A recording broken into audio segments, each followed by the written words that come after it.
Clear आ रहा है ना? देखो आज हम पढ़ेंगे क्लास 12th की फिजिक्स का पहला चैप्टर विद्युत आवेश, कूलाम का नियम तथा विद्युत क्षेत्र। समझ गए?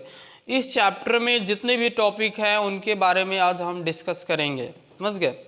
तो सबसे पहले हम जो है समझ लेते हैं विद्युत आवेश के बारे में। समझ गए? सबसे पहले हमें विद्युत आवेश के बारे में कोई जानकारी नहीं थी। विद्युत आवेश क्या होता है कोई जानकारी नहीं थी। लेकिन क्या हुआ कि जैसे हम दैनिक जीवन में देखते थे, जैसे हम किसी वस्तु को जब तेजी से रगड़ते थे, समझ गए, तो उसमें आवेशन का गुण पैदा हो जाता है। बहुत पहले 2500 वर्ष पहले एक वैज्ञानिक आए थेल्स, समझ गए, इन्होंने क्या किया, देखा कि जो है अंबर एक पदार्थ होता है और अंबर को जब बिल्ली की खाल से रगड़ा गया, समझ गए, बिल्ली की खाल से अंबर को जो है किससे रगड़ा गया जी, अंबर को बिल्ली की खाल से जब रगड़ा गया तो जो है इसमें आवेशन का गुण आ गया। समझ गए? यानी यह छोटी छोटी वस्तुएं जैसे टुकड़े, लोहे के टुकड़े या जो भी हैं, इनको क्या करने लगी, आकर्षित करने लगी। तो यहाँ पे आवेश का नाम आता है कि हाँ इसमें कोई ऐसा गुण है जो आकर्षित कर रहा है। जैसे एक चीज़ और, जैसे तुम नहीं देखते हो अपने बालों में अपने पेन को रगड़ते हो तो छोटे छोटे टुकड़ों को आकर्षित करने लगता है। ये तो खैर हम जान गए थे, लेकिन इससे पहले इसकी जानकारी नहीं थी, तो यही अनुमान लगाया गया कि ये आकर्षित कर रहा है अथवा इसमें आवेशन का गुण आ गया है। तो यहाँ तो ठीक है, इन्होंने इतना बता दिया कि जो है आवेशन का गुण होता है। बाद में एक वैज्ञानिक आए गिलबर्ट, और गिलबर्ट ने दो प्रकार के प्रयोग किया। समझ गए? एक बार उन्होंने कांच की छड़ को रेशम से रगड़ा। समझ गए? कांच की छड़, ये कांच है ना, तो इसका पतला काट के एक छड़ बना लिए, कांच की छड़ हो गई, उसको रेशम से, रेशम जानते हो ना, रेशम का कपड़ा होता है, धागा होता है, रेशम से जब रगड़ा गया, एक कांच की छड़ को रेशम से रगड़ा गया, एक हो गया, और ये भी एक कांच की छड़ को रेशम से रगड़ा गया है। अब ये दो छड़ें हैं जिन पे कांच की छड़ें हैं जिन पे किसको रगड़ा गया है जी, रेशम को। अब जब इन दोनों छड़ों को पास पास लाया जाता है तो देखा जाता है कि ये छड़ अपने आप को प्रतिकर्षित करती हैं। ये प्रयोग द्वारा किया गया, तुम भी करोगे तो वैसा होगा।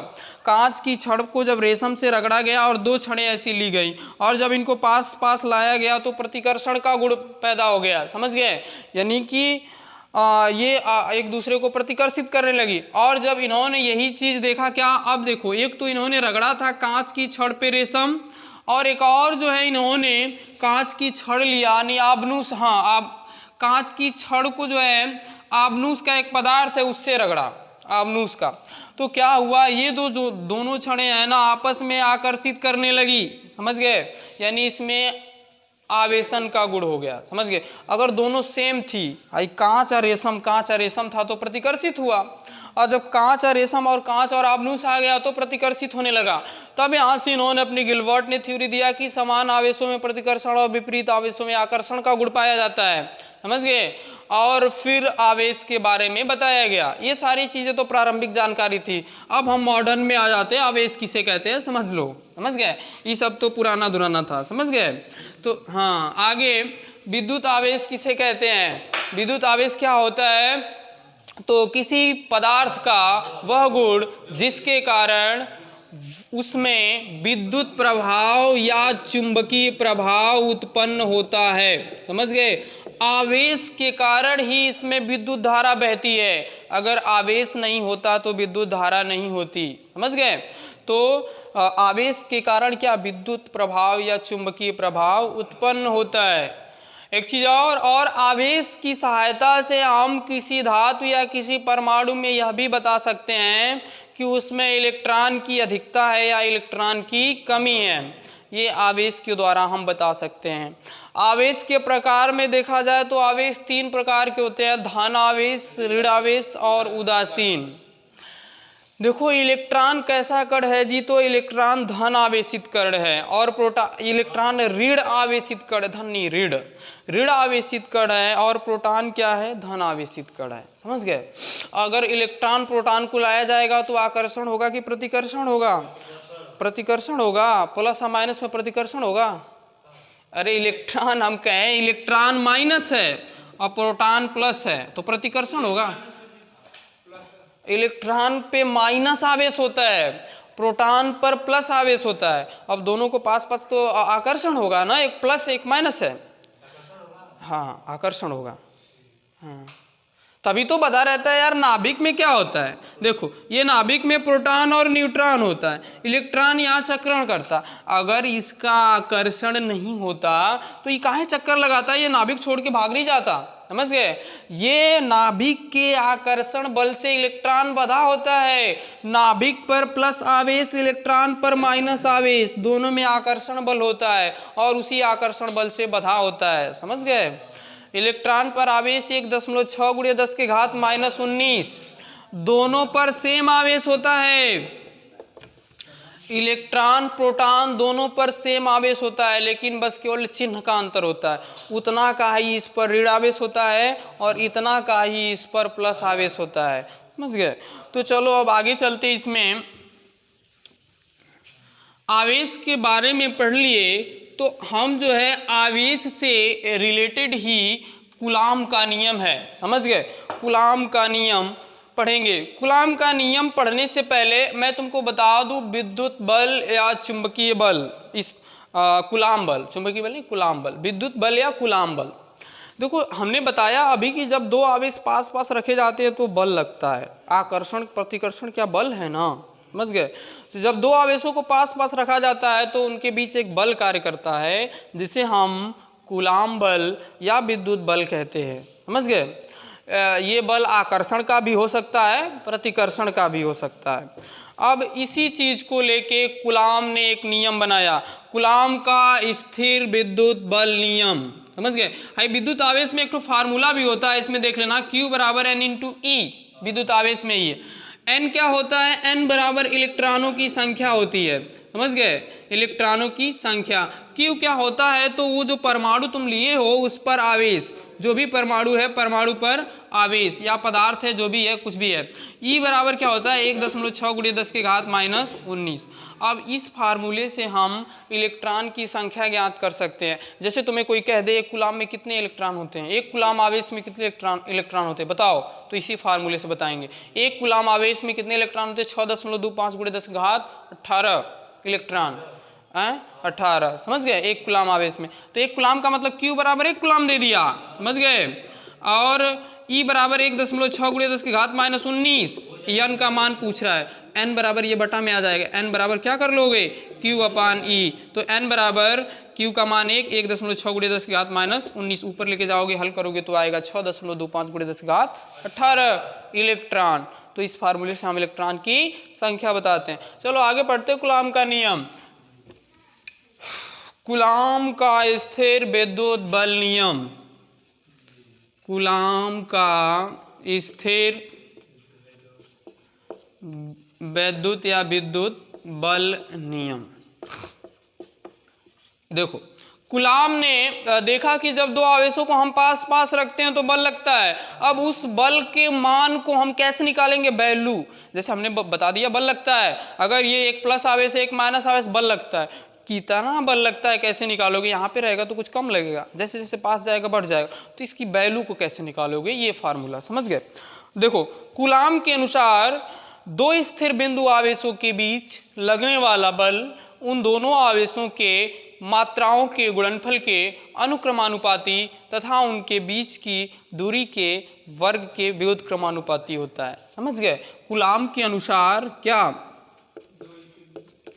कूलाम के अनुसार दो स्थिर बिंदु आवेशों, तो दो स्थिर बिंदु आवेश मैंने मान लिया कोई दो आवेश है, ये बिंदु A है, स्थिर का मतलब A और B पर दोनों आवेश, ये मान लो Q1 है, ये Q2 है। समझ गए?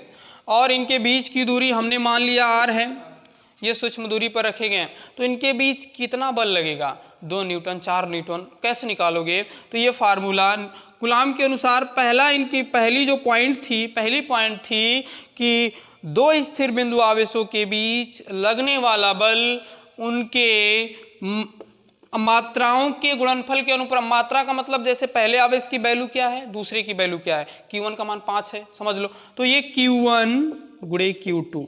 समझ गए? तो मात्राओं के गुणनफल के अनुक्रमानुपाती हो गया। अगला जो है, अगली जो इनकी पॉइंट थी, दोनों आवेशों के बीच की दूरी के वर्ग के व्युत्क्रमानुपाती, अर्थात दूरी कितनी है जी, r है, और व्युत्क्रमानुपाती का मतलब होता है उल्टा, तो कर दिए ना 1/r, तो उल्टा व्युत्क्रमानुपाती हो गया, और वर्ग का मतलब वर्ग कर दिए। अब इन्हीं दो समीकरण को हम मिला देते हैं तो हमें मिल जाता F proportional to Q1 Q2 upon r square. समझ गए।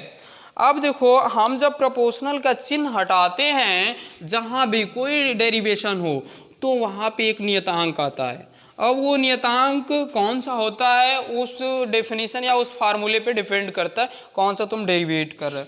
तो यहाँ पे हम नियतांक के मान लेते, के Q1 Q2 upon r square, जहाँ पर के अनुक्रमानुपातिक नियतांक होता है, जिसका मान होता है 1/4 पाई एप्सिलॉन 0, और इसका मान क्या होता है 9 × 10⁹ क्या 9 × 10⁹ क्या, हाँ इसका मात्रक नहीं होगा, 9 × 10⁹ इसका न्यूटन मीटर स्क्वायर प्रति कूलाम स्क्वायर, इसका मात्रक होगा न्यूटन मीटर स्क्वायर प्रति कूलाम स्क्वायर। ये 1/4 पाई एप्सिलॉन 0 का लास्ट में निकालेंगे, एप्सिलॉन 0 हुआ का मात्रक जी है, तो नियतांक इसका निकालेंगे तो वही आएगा। एप्सिलॉन 0 का मात्रक जब निकालेंगे ना तो मैं बताएंगे अभी। देखो, तो फाइनल फार्मूला हमारा क्या बन गया, F बराबर 1/4 pi epsilon 0 Q1 Q2 upon r square. इसी फार्मूले से हम दो आवेशों के बीच लगने वाले बल को ज्ञात करेंगे। कोई दो आवेश अगर रखे गए हैं तो उनके बीच कौन सा बल लगे, कितना बल लगेगा, उस चीज़ को हम निकालेंगे। अब देखो आगे इसमें एप्सिलॉन 0 क्या है, देखो 1/4 पाई है तो नियतांक है, समझ गए, और नियतांक की वैल्यू फिक्स होती, और जो एप्सिलॉन 0 है ना, ये निर्वात में जो है वायु की विद्युतशीलता है, समझ गए, निर्वात में वायु की विद्युतशीलता है एप्सिलॉन 0, और इस एप्सिलॉन 0 का हम मान निकालेंगे, बीमा निकालेंगे, मात्रक निकालेंगे, समझ गए। ये नियतांक एप्सिलॉन 0 नियतांक नहीं है, मैंने तुम्हें बताया गया होगा या जो है कक्षा 11 में कि नियतांक की कोई बीमा कोई मात्रक नहीं होता, समझ गए, नियतांक, तो इसीलिए 4 पाई का कुछ नहीं होगा, लेकिन एप्सिलॉन 0 का होगा। तो देखो यहाँ पे अगर F का मात्रक कहे तो कूलाम प्रति मीटर स्क्वायर हो जाएगा। F का मात्रक क्या हो जाएगा, कूलाम स्क्वायर प्रति मीटर स्क्वायर। तो F का मात्रक तो न्यूटन भी होता है, तुम जानते हो, समझ गए। तो अब इसमें अगली टॉपिक आती है एप्सिलॉन 0 का बीमा, एप्सिलॉन 0 का मात्रक एवं बीमा, एप्सिलॉन 0 का मात्रक एवं बीमा। अब देखो एप्सिलॉन 0 का अभी हमने बताया कि इसका मान 9 × 10⁹ होता है। पहले हम इसका मान निकाल, एप्सिलॉन 0 का मात्रक एवं बीमा एवं मान भी रहता है इसमें, यहाँ पे इसमें मान भी ऐड कर लेते हैं। देखो पहले हम मान निकाल रहे हैं तो क्या हो जाएगा, ये देखो 9 × 10⁹ 4 पाई एप्सिलॉन 0 बराबर 1, ये क्या हो जाएगा, देखो एप्सिलॉन 0 बराबर 1/9 × 10⁹ 4 × पाई, यानी एप्सिलॉन 0 बराबर आ जाएगा 10 × 10⁻⁻9, 9 चौका 36, 3.14, ये गुणा करोगे तो कितना आएगा, 250 का ऊपर नीचे गुणा कर दो तो हो जाएगा, ये घट जाएगा तो 10⁻⁻7 हो जाएगा। हाई 36 में 314 का गुणा करोगे 113.06, और भाग कर दोगे तो फाइनल वैल्यू क्या आ जाएगी, 8.85 × 10⁻12 न्यूटन कूलाम स्क्वायर प्रति न्यूटन मीटर स्क्वायर। अभी निकालेंगे जी, अभी निकालेंगे, इसका तो क्लियर हो जाएगा। तो न्यूटन मीटर स्क्वायर प्रति कूलाम, न्यूटन मीटर स्क्वायर प्रति कूलाम स्क्वायर, इसका हम लिखे थे 9 × 10⁹ न्यूटन मीटर स्क्वायर प्रति कूलाम स्क्वायर लिखे थे ना। एप्सिलॉन 0 का मात्रक, एप्सिलॉन 0 का मात्रक कूलाम स्क्वायर प्रति न्यूटन, नहीं वो पूरा मान था ना 9 × 10⁹ का, वो जो मान निकालोगे कूलाम प्रति, जैसे वो नहीं निकालते कैपिटल जी का निकालते हो ना, जैसे आता है ना वो फार्मूले से, वैसे वहाँ भी निकालोगे। कूलाम स्क्वायर दिया है, चलो छोड़ो जाने दो इसको। एप्सिलॉन 0 का मात्रक देखो क्या हो जाएगा, मात्रक इसका निकाल लेते हैं। तो मात्रक इसका हो जाएगा, हम अभी फार्मूला बताए हैं 1/4 पाई एप्सिलॉन 0 Q1 Q2 अपान R²। ये हो जाएगा F × R² अपान Q1 Q2 बराबर 1/एप्सिलॉन 0, यहाँ पे लिख देना 1/4 पाई बराबर नियतांक। जो नियतांक होता है उसकी बीमा नहीं होती है, समझ गए, जो नियतांक होता है उसकी बीमा नहीं होती है। तो ए एप्सिलॉन 0 बराबर क्या हो जाएगा, Q1 Q2 अपान F × R²। तो एप्सिलॉन 0 का मात्रक बराबर क्या हो जाएगा जी, Q1 कूलाम स्क्वायर, F का न्यूटन मीटर स्क्वायर। ये इसका मात्रक हो गया। मात्रक तुम्हें रटना नहीं है, किसी का मात्रक तुम मत रटो, सब तुम मात्रक निकाल सकते हो। अब यहाँ पे एप्सिलॉन 0 की बीमा, एप्सिलॉन 0 की बीमा क्या हो जाएगी, देखो तो Q की बीमा क्या होती है, I बराबर एक फार्मूला बताया गया होगा Q/T, तो Q बराबर क्या जी IT, और I की बीमा हम प्रदर्शित A से करते हैं एम्पियर, और T को कैपिटल T से, तो AT। तो हो जाएगा तुम्हारा क्या जी, AT × AT, तो A² T² लिख लें, I A² T² हो गया अपान आई। बल का बीमा होता है MLT पे -2, कक्षा 11 में पढ़ाया जाता बीमा, R² तो L²। अब फाइनल इसको लिख लेंगे, क्या लिख लेंगे जी, M इनवर्स L पे क्या घात, 3 घात -3 घात, और T पर कितना घात जी, T पर -2 ऊपर जाएगा तो 4 घात, और A² रहेगा। तो ये हो गया, यही हमारी जो है एप्सिलॉन 0 की बीमा हो जाएगी। तो ये चीज़ हमने देखा जो है। अब आगे देखो इसमें चलते हैं और आगे हम जानेंगे वैद्युत क्षेत्र किसे कहते हैं, वैद्युत बल रेखाएं किसे कहते हैं, वैद्युत क्षेत्र की तीव्रता किसे कहते हैं। ये डेफिनेशन है, सुन लो, इसके बाद डेरिवेशन पे चलते हैं। तो थोड़ा सा हम सुनते हैं वैद्युत क्षेत्र के बारे में, क्या होता है वैद्युत क्षेत्र।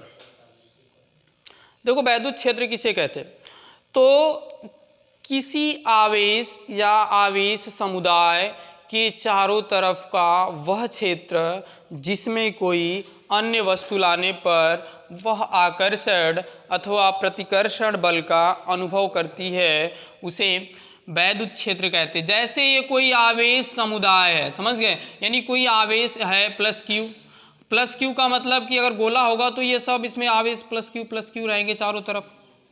तो अगर इसके अंतर्गत तुम कोई दूसरा आवेश लेके जाते हो, दूसरी वस्तु लेके जाते हो, तो क्या करता है वह, आकर्षण अथवा प्रतिकर्षण बल का अनुभव करे, तो इसे क्या कहते हैं जी, वैद्युत क्षेत्र कहते हैं। अच्छा, सिंपल भाषा में ये समझ लो कि अगर ये चालक तार है, इसमें धारा बह रही है, तो जब धारा बहेगी तो इसके चारों तरफ एक क्षेत्र उत्पन्न हो जाता है, समझ गए। अब इसके अंतर्गत अगर तुम कोई अन्य आवेशित वस्तु लेके जाते हो, प्लस क्यू का या जो है लोहा का या किसी चीज़ का, तो क्या करती है, या इसको आकर्षित अथवा प्रतिकर्षित करती है, समझ गए। तो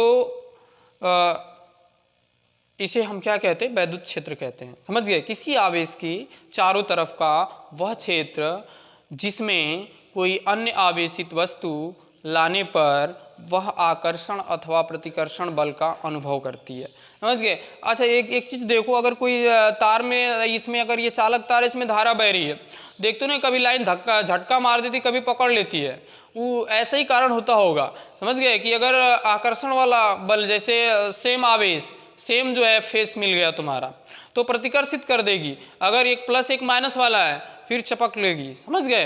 यानी कि तुम्हारा अर्थ का काम कर दिया, एक फेस पकड़ लिए। तो बैटरी में अलग, जैसे क्या हुआ कि तुम लाइट वाला एक फेस पकड़ लिए, तुम्हारी शरीर अर्थ बन गई, तो फिर वो चपका देगी। अगर तुमने लाइट वाले का अर्थ वाला पकड़ा है, समझ गए, तो फिर क्या होता है, कभी कभी झटका मार देती है, हमेशा नहीं। वही कारण होता है जो यहाँ पे हम बता रहे हैं, आकर्षण अथवा प्रतिकर्षण का, समझ गए। तो चलो आगे चलते हैं। इसमें वैद्युत क्षेत्र हो गया ना, इसमें पढ़ लेते हैं। अब वैद्युत बल रेखाएं इसी से रिलेटेड है। देखो वैद्युत बल रेखाएं क्या होती हैं, वैद्युत बल रेखाएं किसे कहते हैं? तो वैद्युत बल रेखाएं क्या होती हैं, सुन लो। हाँ, वैद्युत बल रेखाएं काल्पनिक होती हैं। तो ऐसी काल्पनिक रेखाएं जो किसी स्थान पर वैद्युत क्षेत्र की दिशा को प्रदर्शित करती हैं, समझ गए, उसे क्या कहते हैं जी? वैद्युत बल रेखाएं कहते हैं। या ये क्या बताती हैं? वैद्युत क्षेत्र की दिशा को बताती हैं कि वैद्युत क्षेत्र कहाँ पे किस दिशा की ओर काम कर रहा है, समझ गए। यानी यहाँ हमारे सामने जैसे ये मान लो चालक तार है, इसमें लाइट जा रही, अब वैद्युत क्षेत्र की दिशा किधर ज़्यादा काम कर रहा है, वैद्युत क्षेत्र, समझ गए। अगर जैसे उस साइड अगर उसका वैद्युत प्रभाव ज़्यादा होगा तो उधर बहुत तेजी से आकर्षित कर लेगा। तो ये वैद्युत बल रेखाएं बताती हैं। वैद्युत बल रेखाएं काल्पनिक होती हैं। वैद्युत बल रेखाएं कभी भी एक दूसरे को काट नहीं सकती हैं। वैद्युत बल रेखाएं हमेशा महत्वपूर्ण, हाँ, वक्र हो गया तो टेढ़ी मेढ़ी हो गया। वक्र का मतलब टेढ़ा मेढ़ा होता है, समझ गए। वक्र रेखा सरल रेखा पढ़े हो ना, गणित में पढ़ाया जाएगा, समझ गए। तो ये एक दूसरे को कभी काट नहीं सकती है। कहा जी, नींद आ रही है इन सबको। और जो है वैद्युत बल रेखाएं हमेशा प्लस आवेश से निकलकर माइनस आवेश पर समाप्त होती हैं। वैद्युत बल रेखाएं जिस बिंदु से निकलती हैं, ये अच्छा पॉइंट है, ध्यान दो। वैद्युत बल रेखाएं जिस पॉइंट से निकलती हैं वहां पर उनका प्रभाव अधिक होता है, और जैसे जैसे आगे बढ़ती इनका प्रभाव कम होता है, फिर यहाँ पे धीरे धीरे खत्म हो जाता है, फिर ये घटना शुरू हो जाता है, समझ गए, ऐसा है।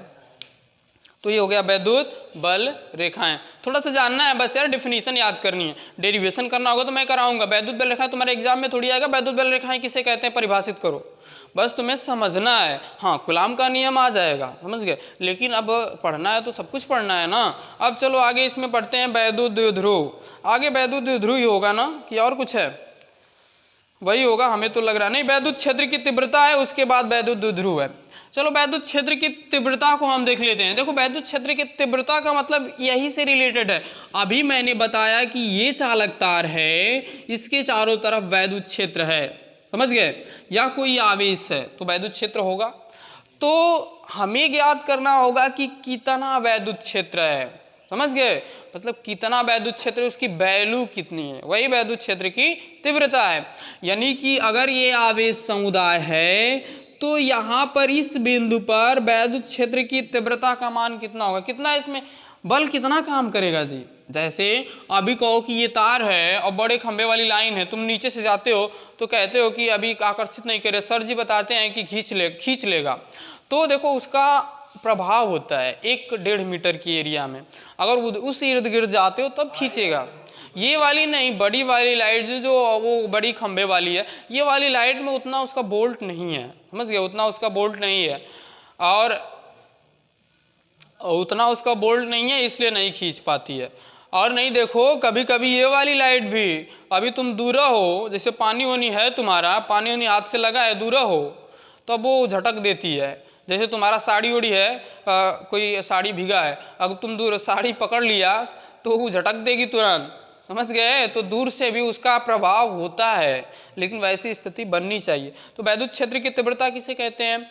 तो किसी विद्युत क्षेत्र में, ये वैद्युत क्षेत्र हो गया, किसी वैद्युत क्षेत्र में एकांक आवेश पर लगने वाले बल को वैद्युत क्षेत्र की तीव्रता कहते हैं। या किसी वैद्युत क्षेत्र में किसी आवेश पर लगने वाले बल तथा आवेश की निष्पत्ति को यानी अनुपात को वैद्युत क्षेत्र की तीव्रता कहते हैं। जैसे हम मान लें कि ये हमारा वैद्युत क्षेत्र है, प्लस क्यू आवेश, समझ गए। अब यहाँ पे हमें मतलब प्लस क्यू आवेश के कारण जो है इधर वैद्युत क्षेत्र की तीव्रता कितनी होगी, मान कितना होगा। अभी मैंने बताया ना, इसके कारण जो है आकर्षण और प्रतिकर्षण का जैसे माइनस क्यू आवेश है तो होता है, तो कितना मान होगा उसको निकालने के लिए। तो कि वैद्युत क्षेत्र में एकांक आवेश पर लगने वाले बल को वैद्युत क्षेत्र की तीव्रता कहते हैं। वैद्युत क्षेत्र की तीव्रता को ई से प्रदर्शित करते हैं। ई बराबर क्या होता है, एफ बटा क्यू, समझ गए। अगर क्यू बराबर 1 कर दो तो ई बराबर एफ, तो बल को ही वैद्युत क्षेत्र की तीव्रता कहेंगे। वैद्युत क्षेत्र की तीव्रता एक सदिश राशि है, समझ गए। चलो इसमें आगे और पढ़ेंगे। इसमें वैद्युत द्विध्रुव के बारे में अब सीख लेते हैं। वैद्युत द्विध्रुव किसे कहते हैं?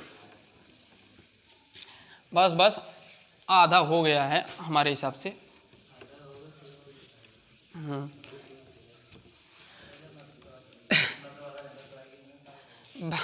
वैद्युत द्विध्रुव, देखो वैद्युत द्विध्रुव किसे कहते हैं? मजा उसी को आएगा जो घर पे पढ़ के आएगा, और जो घर पे नहीं पढ़ के आएगा वो सोएगा। अरे तो तुम्हारी गलती है ना, तुम्हें तो और अच्छा है जी, 2 बार पढ़ रहे हो तो। अभी पूछते तो नहीं आ रहा था, 2 बार पढ़ रहे हो तो याद करो। वैद्युत द्विध्रुव किसे कहते हैं? देखो वैद्युत द्विध्रुव एक निकाय है, समझ गए। जब हम समान प्रकार, देखो मात्रा में समान, जब अलग अलग आवेशों को जो समान मात्रा में हो एक सूक्ष्म दूरी पर रखकर एक निकाय की रचना करते हैं तो उसे विद्युत द्विध्रुव कहते हैं, समझ गए। ये अगर तुम जैसे ये -q आवेश है, ये +q आवेश है, मैंने अभी बताया कि इनका जो चिन्ह है ये विपरीत प्रकार का होगा, समझ गए। और इनकी जो मात्रा है वह सेम होगी, समझ गए। यानी कि मात्रा में समान और आवेश क्या होगा? अलग अलग होगा। अगर इन दोनों आवेशों को तुम सूक्ष्म दूरी पर रखकर, मान लेते हैं हम 2D हो गया, सूक्ष्म दूरी पर रखकर एक निकाय की रचना की जाती है तो इसे हम क्या कहते हैं? इसे हम द्विध्रुव कहते हैं, समझ गए। इसे क्या कहते हैं? द्विध्रुव कहते हैं। यदि परिमाण में समान परंतु विपरीत प्रकृति के आवेशों को सूक्ष्म दूरी पर रखकर एक निकाय की रचना की जाती है तो उसे वैद्युत द्विध्रुव कहते हैं। अब इसमें जैसे वैद्युत द्विध्रुव में तुम्हारा एग्जाम्पल NH3 हो गया, NH2O हो गया, H2O हो गया, ये सब वैद्युत द्विध्रुव के एग्जाम्पल हैं। जैसे अगर तुम H2O को तोड़ो तो OH- H+ हो गया ना। अब जो जल तुम्हारा होता है, जल तुम्हारा इस अणु में विभाजित होता है। जल को जब तोड़ा जाता है ना, तो जल को तोड़ा जाता है तो ये इस आयनों में विभाजित हो जाता है। तो अब 2 आयन हो गए तो बीचवा में दूरी रहती है ना, नहीं कहे तो अंतरावकाश, मतलब 2 आयनों के बीच की दूरी, उसके अंदर जो कण होते हैं अंतरावकाश, तो अल्पतम दूरी। तो अल्पतम का मतलब बहुत छोटा ना अवकाश होता है, और तुम्हें ठोस में नहीं बताया जाता भाई, बहुत जो ये कण जो होते हैं एकदम चिपके होते, बहुत कम दूरी होती, वही सूक्ष्म दूरी हो गई बहुत। तो यही चीज़ है। और जल है तो थोड़ा सा अधिक रहेगा ना, ठोस में कम होता है लेकिन जल में थोड़ा और अधिक, और गैस में और अधिक। तो यही चीज़ है। तो इसको क्या कहते हैं? वैद्युत द्विध्रुव। अब देखो वैद्युत द्विध्रुव का आघूर्ण किसे कहते हैं?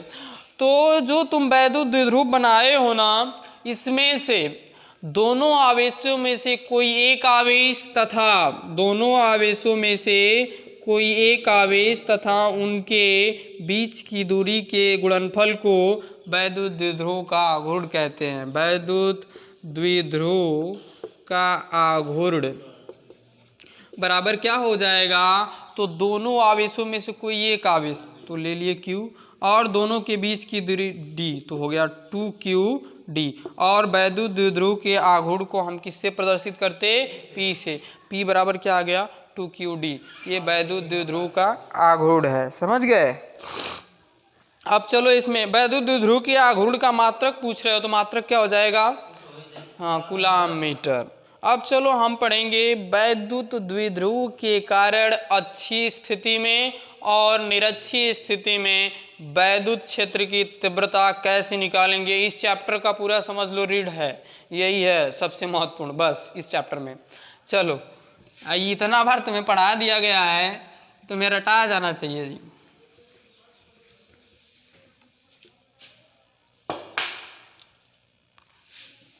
तो वैद्युत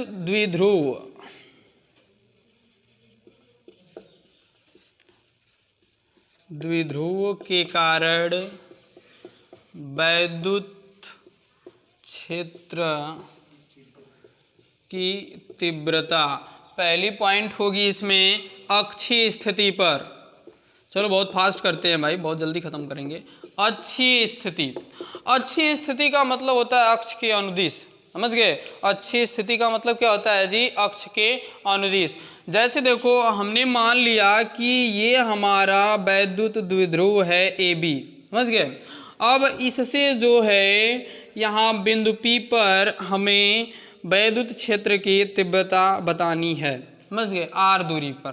ये वैद्युत द्विध्रुव हमारा AB है, यहाँ पर +q आवेश रखा है, और ये पूरी दूरी 2D है और ये दूरी D है, समझ गए।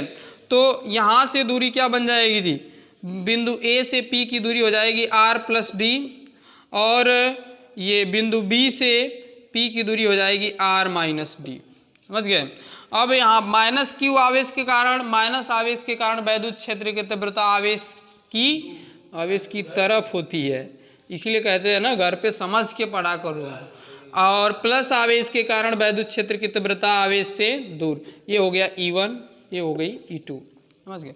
तो ये वैद्युत क्षेत्र की तीव्रता हो गई, और ये फिगर सब फिगर में हो गया।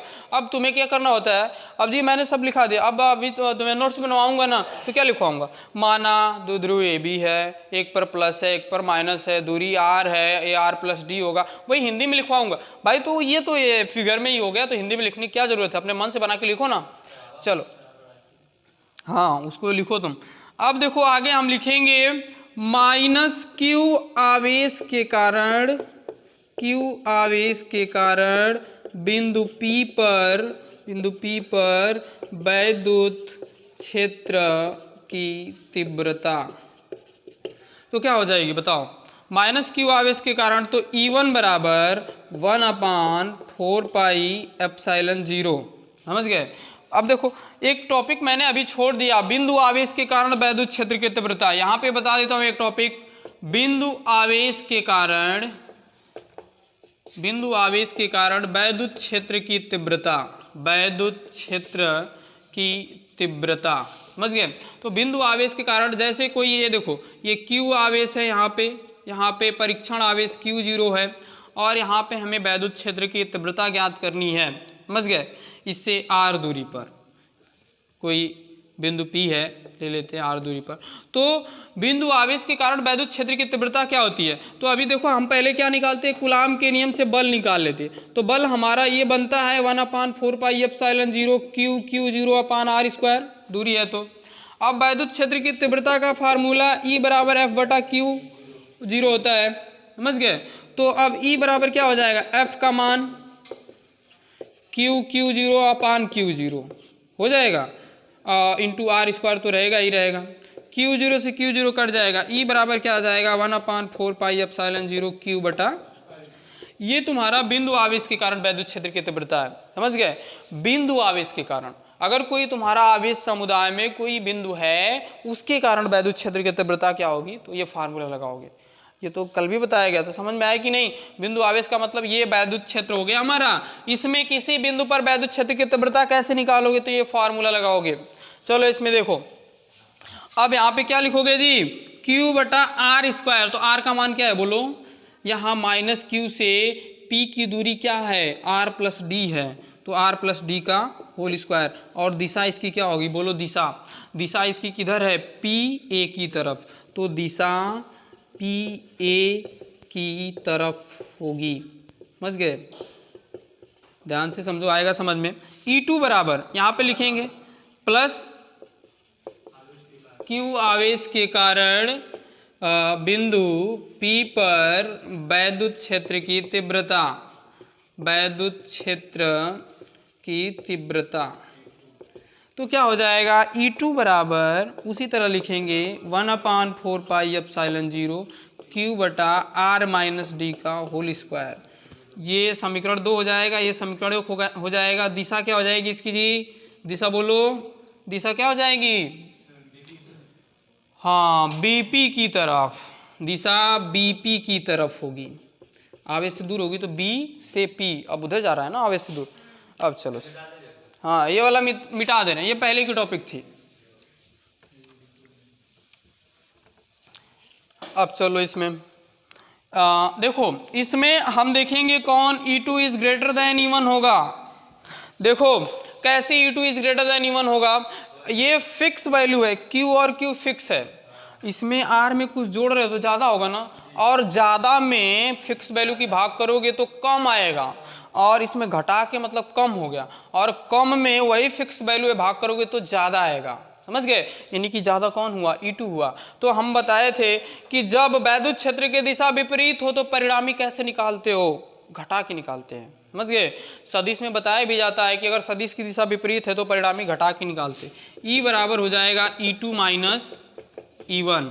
तो E बराबर हो जाएगा E2 का मान 1/4 पाई एप्सिलॉन 0 Q बटा R minus D, minus E1 का मान Q बटा 1/4 पाई एप्सिलॉन 0 Q बटा R प्लस D। हो जाएगा कि नहीं जी? ये आई दोनों मनवा रखे हैं उठाई के। हाँ, E बराबर इसमें कामन कुछ दिख रहा है, Q बटा 4 पाई एप्सिलॉन 0 कामन हो गया। यहाँ से हमें मिल जाएगा R माइनस डी का whole square, R plus D का होल स्क्वायर। एलसीएम ले लिए हैं, एक लाइन में हल कर देगा, नहीं रहने दो तब एक लाइन। 1/R माइनस डी का whole square minus 1/R plus D का होल। स्टेप बाय स्टेप जा रहे हैं भाई, समझ में आ रहा है कि नहीं? अब जब पहले दिन आए हो तो तुम्हें उड़ नहीं जाएगा, तुरंत नहीं समझ में आ जाएगा। Q बटा 4 पाई एप्सिलॉन 0, आई एलसीएम लेंगे R माइनस डी का whole square, R plus D का होल स्क्वायर, इसका इसमें गुणा कर दो, R प्लस डी का छोड़ो जाने दो, माइनस R माइनस डी का होल स्क्वायर। चलो आगे बढ़ लेते हैं थोड़ा। Q/4 पाई एप्सिलॉन 0, ये ब्रैकेट में हो जाएगा R square plus D square plus 2RD। हाँ, यो कर लो, R square minus D square plus 2RD। चिन्ह बदल दिए हैं, समझ गए? आई क्या हो जाएगा? R माइनस डी एक ब्रैकेट में, R प्लस डी दूसरे ब्रैकेट में, और पूरे का होल स्क्वायर। अब देखो E बराबर क्या मिल जाएगा? Q बटा 4 पाई एप्सिलॉन 0, आई सब कट जाएंगे, आई 4RD हो जाएगा। 4RD बटा के आई A plus B A minus B A square minus D square और पूरे का होल स्क्वायर बन जाएगा। हो हाँ चलो, 4RD हो गया ना। तो अब देखो क्या लिखेंगे, यहाँ पे लिख देंगे जब यदि R is greater than D होगा तो D क्या हो जाएगा जी? उपेक्षणीय हो जाएगा। तो हम क्या करेंगे, E बराबर 1/4 पाई एप्सिलॉन 0 और ब्रैकेट में लिखते हैं 2QD। देखो कैसे कर रहे हैं, 4 को 2 गुणे 2 लिख रहे हैं, और इस 2 को हम इधर 1 2 ये बाहर कर दिए, 2 दूना 4 हो गया ना, 2QD हो गया, और गुणे R रहेगा, R हो गया, और बटा में R स्क्वायर पूरे का स्क्वायर ना, तो R के घाते 4 हो जाएगा।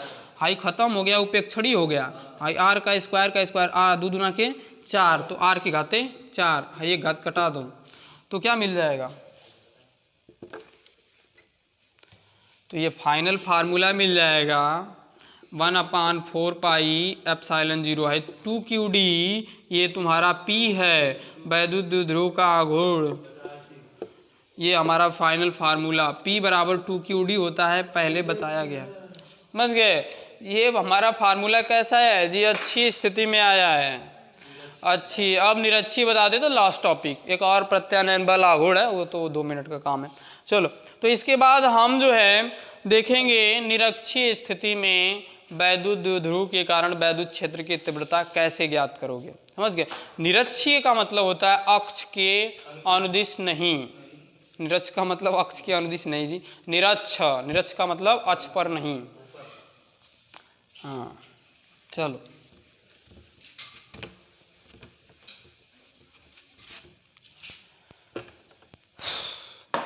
देखो निरक्षीय स्थिति में हम जो है फिगर बना लेते हैं निरक्षीय स्थिति का।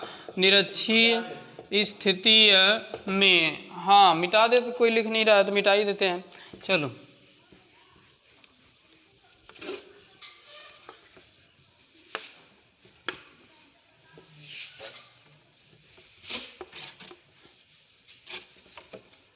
सब लेने चलो।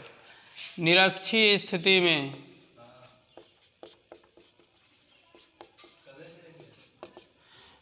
स्थिति में देखो ये हमने ले लिया द्विध्रुव ए बी, यहाँ पे देखो थोड़ा सा नीचे,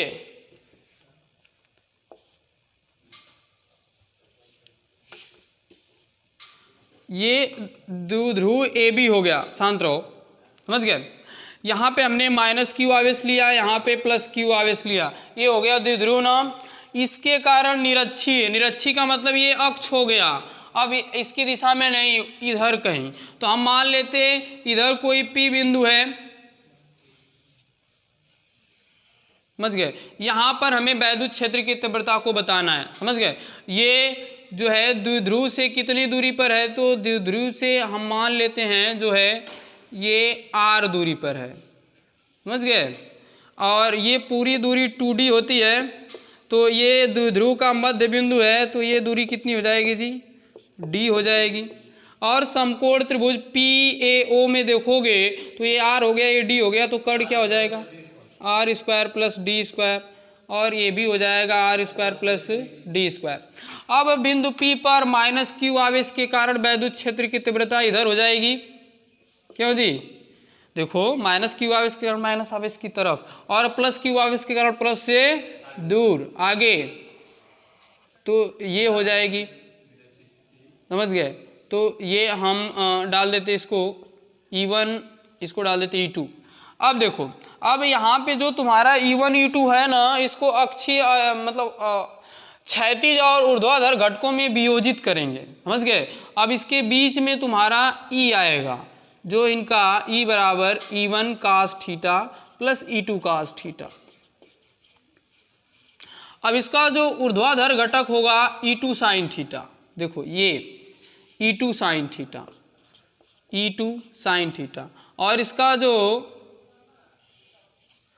ये E2 sin थीटा, समझ गए। दोनों क्या होंगे, परिमाण में समान होंगे, दिशाएं विपरीत होंगी, कट जाएंगे। तो अब यहाँ पे एक लाइन लिखेंगे, क्या लिखेंगे, माइनस क्यू आवेश के कारण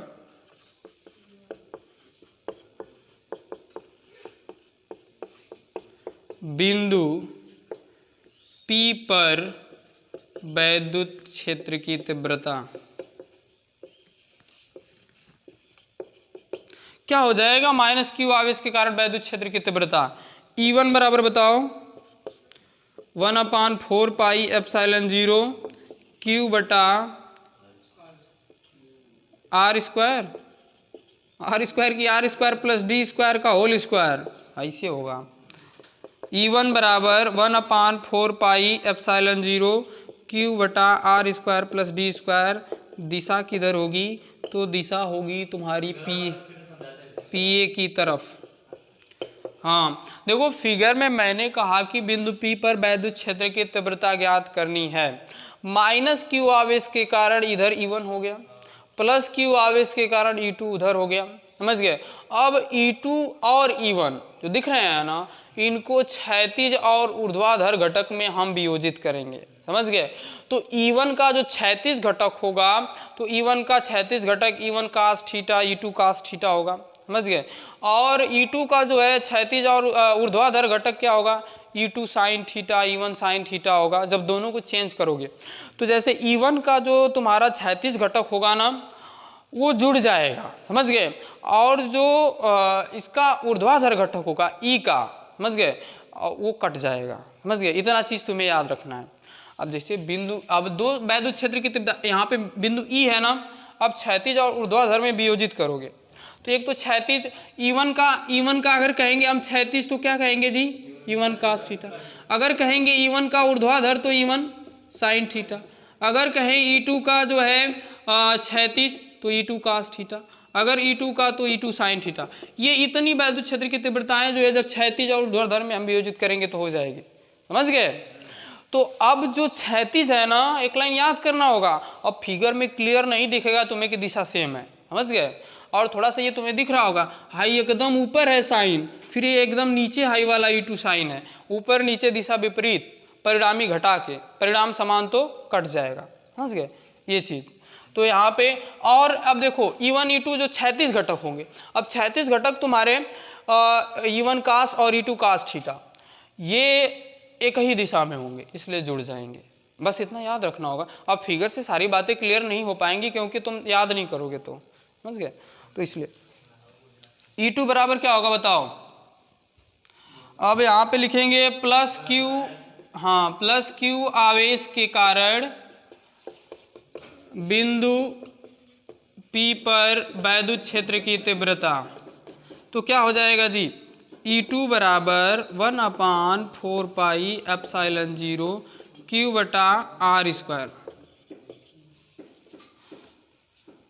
समीकरण 1 और 2 देखो, दोनों का मान सेम है कि नहीं। तो वैद्युत क्षेत्र की तीव्रता प्लस के कारण माइनस के कारण दोनों क्या है, समान है। अब एक चीज, अब यहाँ तो E1 E2 हो गया। अब अक्षीय स्थिति में था ना, तो अक्षीय स्थिति में कभी भी हम जो इसको क्षैतिज और ऊर्ध्वाधर घटक में नहीं वियोजित करते, निरक्षीय स्थिति में ही वियोजित करते हैं, समझ गए। उसमें तो केवल E1 माइनस E2 कर दिए थे। अब इसमें वियोजित करने के बाद E1 माइनस E2 करना। अब देखो मैंने बताया कि जब इसका जो ऊर्ध्वाधर घटक होगा दोनों समान होगा। अगर दोनों समान होगा तो दिशा विपरीत है, घटाओगे तो E1 माइनस E2 करोगे, तो E2 sine theta minus E1 sine theta दोनों सेम है, E1 E2 सेम है, तो घट जाएगा, शून्य हो जाएगा। तो बस एक लाइन तुम्हें लिखना होगा कि बिंदु P पर जो ऊर्ध्वाधर घटक होगा वो परिमाण में समान होगा तथा उसकी दिशाएं विपरीत होंगी, अतः कट जाएगा। तो ऊर्ध्वाधर घटक में परिणामी वैद्युत क्षेत्र की तीव्रता शून्य होगी।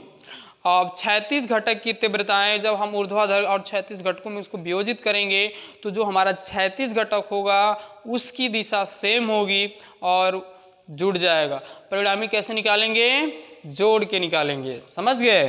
तो अब देखो E1 बराबर क्या मिल जाएगा, E बराबर, अब परिणामी हम निकाल रहे हैं, E बराबर E1 cos theta plus E2 cos theta. परिणामी कैसे निकालोगे, तो ये हमारा हो गया E बराबर, हाई E1 cos theta E2 cos theta कहाँ से आ गया, तो हमने बताया कि अभी ये जो क्षैतिज वाला है उसकी दिशा सेम है और क्षैतिज घटक है कि नहीं जी, नहीं लिखे हैं क्षैतिज घटक, तो ये क्षैतिज घटक जुड़ जाएगा और ऊर्ध्वाधर कट जाएगा, बस खत्म काम। थोड़ा सा इसमें समझना हो, वाला तो आसान था। कास थीटा की वैल्यू निकाल लो जी, कास थीटा क्या हो जाएगा फिगर से, हाँ चूंकि हम जानते हैं कैसे 2E1 हो जाएगा, चूंकि हम जानते हैं कि E1 बराबर E2 है, देखो E1 E2 बराबर है, तो हो जाएगा E बराबर 2E1 कास थीटा। अब देखो कास थीटा की हम वैल्यू लिख लेते हैं, कास थीटा बराबर क्या हो जाएगा फिगर से, इसमें आधार बटा कर्ण, तो आधार क्या D, हाँ तो आधार बटा कर्ण तो D बटा, हाँ तो D बटा रूट में R square plus D square, तो रख देना यही। E बराबर 2 E1 का मान 1/4 पाई एप्सिलॉन 0 Q बटा R square plus D square, क्यों जी, और कास थीटा की वैल्यू D बटा रूट में R square plus D square. अब क्या हो जाएगा, है 2QD हो जाएगा, है ऊपर ऊपर गुणा कर दो, तो क्या हो जाएगा 2QD और 1/4 पाई एप्सिलॉन 0, तो क्या मिल जाएगा 2QD बटा, हाई देखो हाई 1/2 घात है, हटाओगे तो 1/2 घात होगा ना, 1/2 घात में एक घात जोड़ोगे तो क्या होगा 3/2 घात होगा, यानी कि R square plus D square पूरे के घाते 3/2, समझ गए। हाँ अब यहाँ पे लिखोगे R is greater than D, तो D क्या हो जाएगा, उपेक्षणी हो जाएगा, तो E बराबर हो जाएगा 1/4 पाई एप्सिलॉन 0, हाई 2QD क्या हो जाएगा जी, P बराबर होता है 2QD, वैद्युत द्विध्रुव का घूर्ण पढ़ाया है ना, P बराबर 2QD, तो यहाँ पे P लिख लो, और बटा में हाई तो हाई खत्म हो गया, उपेक्षणी हो गया ना, R is greater than D, तो R स्क्वायर, तो ये बन जाएगा देखो R स्क्वायर और पूरे के घाते आई कितना है 3/2, और 2 से 2 कट जाएगा, तो क्या मिलेगा R के घाते 3। यही हमारा फाइनल आंसर, यही हमारी फाइनल डेरिवेशन, E बराबर 1/4 पाई एप्सिलॉन 0 P बटा R3। एक टॉपिक और लास्ट है, 5 मिनट बस देख लो, इसके बाद खत्म हो जाएगा। लास्ट टॉपिक क्या है, देखो 2 मिनट लगेगा, बस देख लो यार शांति से, फिर अगली क्लास में हम पढ़ेंगे। देखो जब ये वैद्युत क्षेत्र है, इसमें किसी हम वैद्युत द्विध्रुव को लाते हैं, तो वैद्युत द्विध्रुव वैद्युत द्विध्रुव पर वैद्युत क्षेत्र एक बल लगाता है। समझ गए? इसमें मान लो हमने ये वैद्युत द्विध्रुव रख दिया, ये हमारा वैद्युत द्विध्रुव AB है, ये -Q आवेश है, ये +Q आवेश है, यहाँ पे बल हमारा F2 है, यहाँ पे बल जो काम कर रहा है वह F1 है। समझ गए? और यहाँ पे हमने इसको डॉट डॉट करके मिला दिया, इस बिंदु को हमने मान लिया C है।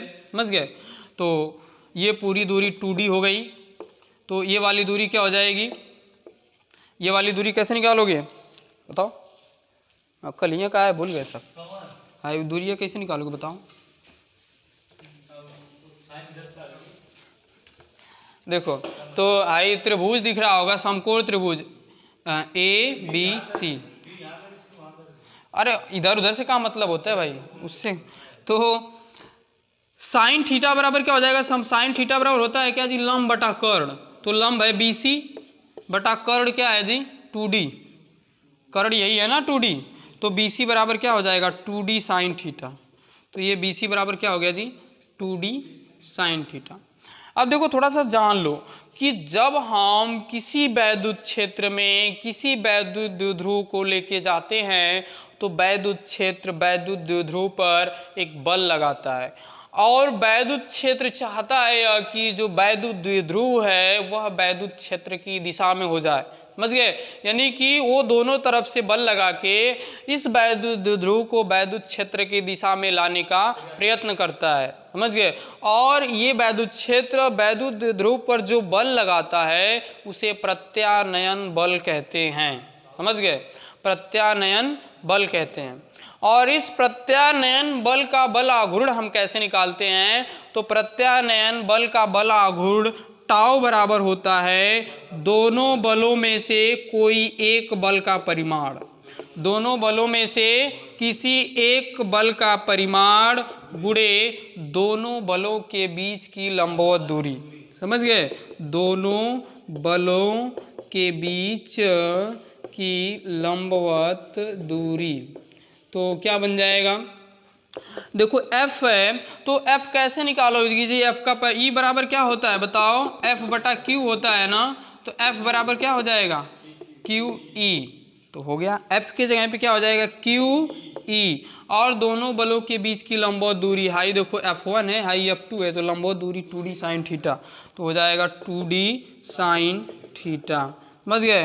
तो टाउ बराबर हो जाएगा 2QE। तो हम ऐसे लिख देते हैं 2QD E साइन थीटा, ऐसे। तो टाउ बराबर हो जाएगा 2QDP होता है ना, तो PE साइन थीटा। ये हमारा फाइनल फार्मूला आ जाएगा प्रत्यानयन बल का बल आघूर्ण। कब टाउ मैक्स होगा, कब टाउ मिनिमम होगा? बोलो। Tau max tau minimum. कब प्रत्यानयन बल आघूर्ण अधिकतम लगेगा, कब न्यूनतम लगेगा? तो जब, हाँ देखो, जब तुम्हारा जो ये वैद्युत द्विध्रुव रख रहे हो ना, जब वैद्युत क्षेत्र के सीधे लंबवत द्विध्रुव को रख दो इस तरह, तो टाउ मैक्स होगा, अधिकतम होगा। समझ गए? अभी मैंने बताया। और जब इसको वैद्युत क्षेत्र की दिशा में रख दोगे द्विध्रुव को, तो टाउ मिनिमम होगा, क्योंकि थीटा 0 होगा, और 0 होगा तो क्या हो जाएगा? इसकी दिशा में हो जाएगा। दिशा में हो जाएगा तो बल कहाँ काम करेगा? फिर बल नहीं काम करेगा। जब इसकी, और जब लंबवत रहेगा, ऐसे दो टेढ़ा किए ना, जब ये ठीक ऐसे हो जाएगा लंबा सीधे खड़ा, तो क्या हो जाएगा? टाउ मैक्स होगा, मिनिमम लगेगा। तो थीटा बराबर 90 अंश पर टाउ मैक्स होता है PE साइन 90। साइन 90 का मान क्या होता है? साइन 90 का मान 1 होता है। तो ये टाउ मैक्स हो गया। टाउ मैक्स बराबर PE। टाउ मिनिमम कब होगा? तो थीटा बराबर 0 पर टाउ मिनिमम होगा। यानी कि द्विध्रुव को वैद्युत क्षेत्र की दिशा में रख दोगे ना, थीटा 0 हो गया तो। समझ गए? तो टाउ मिनिमम हो जाएगा तुम्हारा PE साइन 0, और साइन 0 का मान 0 होता है। ये टाउ मिनिमम हो जाएगा बराबर 0। तो देखो, आज की क्लास में हमने पढ़ा विद्युत आवेश, कूलाम का नियम तथा विद्युत क्षेत्र। समझ गए? इसका PDF मैं जो है इसकी थ्योरी का PDF और प्लस न्यूमेरिकल का PDF डिस्क्रिप्शन बॉक्स में डाल दूंगा। समझ गए? और फिर अगले डे से हम अगला चैप्टर पढ़ेंगे, सारे थ्योरी डेरिवेशन को डिस्कस करेंगे, और उसका नोट्स मैं PDF में डाल दिया करूंगा हमेशा। इसी तरह समझ गए। सवाल को हम नहीं कर सकते क्योंकि सवाल को अगर करेंगे तो हमें सवाल लिखना पड़ेगा, फिर तो बहुत ज़्यादा खिंच जाएगा, वीडियो लंबी बन जाएगी। इसलिए सवालों को मैं PDF में डालूंगा, सवाल को हल करके क्वेश्चन लिख के PDF बना के नीचे डाल दूंगा। जैसे तुम वीडियो देखोगे उसके नीचे तुम्हें सवाल मिल जाएगा। ठीक है, अगली क्लास में अगले चैप्टर के साथ मिलते हैं। वीडियो अच्छा लगे तो दोस्तों के साथ ज़्यादा से ज़्यादा शेयर करें। धन्यवाद। चलो बंद करो और ज़रा देखो।